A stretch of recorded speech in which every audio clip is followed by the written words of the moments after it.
he's dying. Yeah. It's smile. Yeah. Smiling dog. Yeah. Okay. People number 7. Yep. Come here. So okay. I know I just met you and this is your kid. I'm just gonna steal him. All right. I got my 6 people. I got my 6 people. Yeah.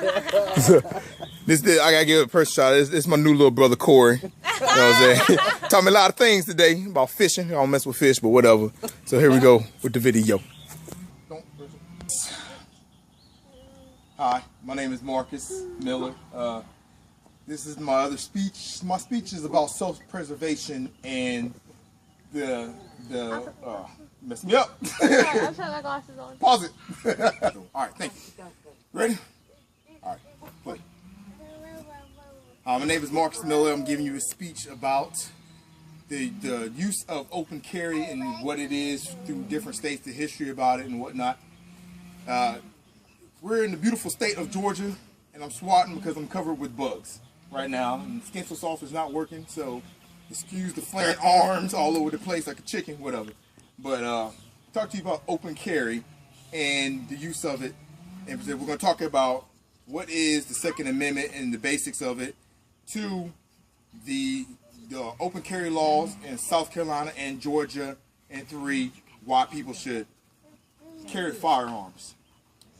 Speak on the Second Amendment. To start off, break down the Second Amendment is the carrying of firearms by the militia. It was generated through the Declaration of Independence, and the basics of the Second Amendment is for people to carry weapons in the support of a militia for that state or for the federation, whether it was Confederacy or the Union.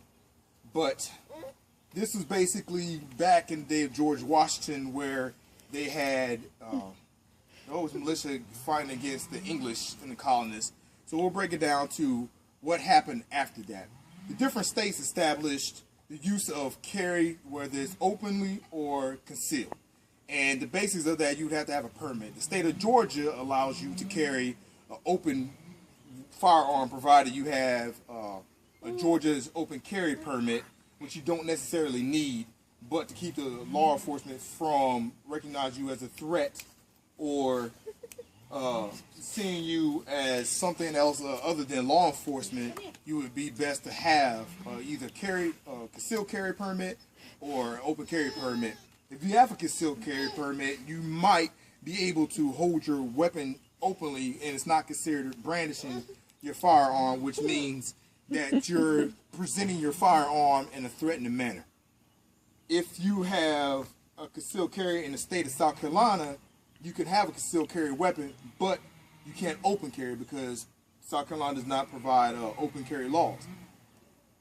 You can, however, have a loaded weapon in your glove compartment in both states, South Carolina and Georgia. Now, the reason that I advocate for people to own a firearm is because statistically and situationally proven of the times that we live in.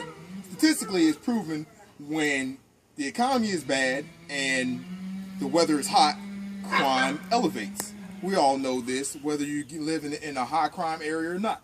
Depending on the population and demographics of that area, you might have a need to have a firearm. If you're a woman or you live alone, I advocate for guns to be in a household, because in today's day and time, you are not able to converse with people like you used to. So you're not going to be able to persuade somebody 8 times out of 10 not to do you bodily harm.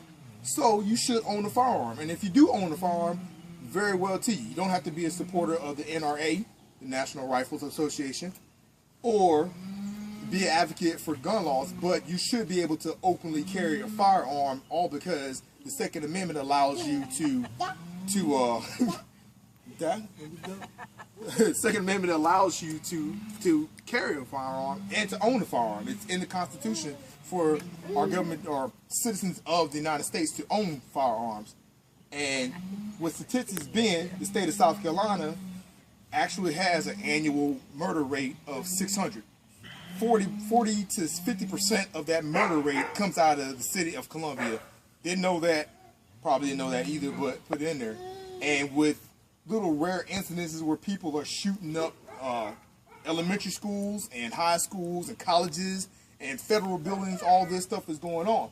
The state of Georgia just passed into legislation where you were allowed to open carry, and they branched off from the Second Amendment, which they advocate to allow you to carry your firearm openly in places like bars, which was previously prohibited. So you can now carry in bars, schools, federal buildings, unless that federal building prohibits it, like a state law house where you have a legislature and they prevent you from going there. But any other place in the state of Georgia, you can now openly carry.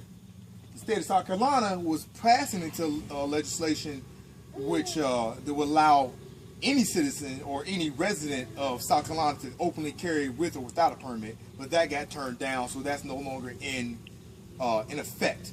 But to know your laws for what state allows open carry and what doesn't would best suit you. And here in the general area where we live at, Georgia, North Carolina, Florida, Texas, Tennessee, Mississippi, and Alabama allow for open carry firearms. So in this little discussion, we've gone over the Second Amendment briefly, the use of open carry, and the position of open carry, and why you should own a firearm. Thank you. Show my, yay, show my 6 people. Yay. Everybody waves. Yay, all my 6 people. Thank you. Yay, baby waves.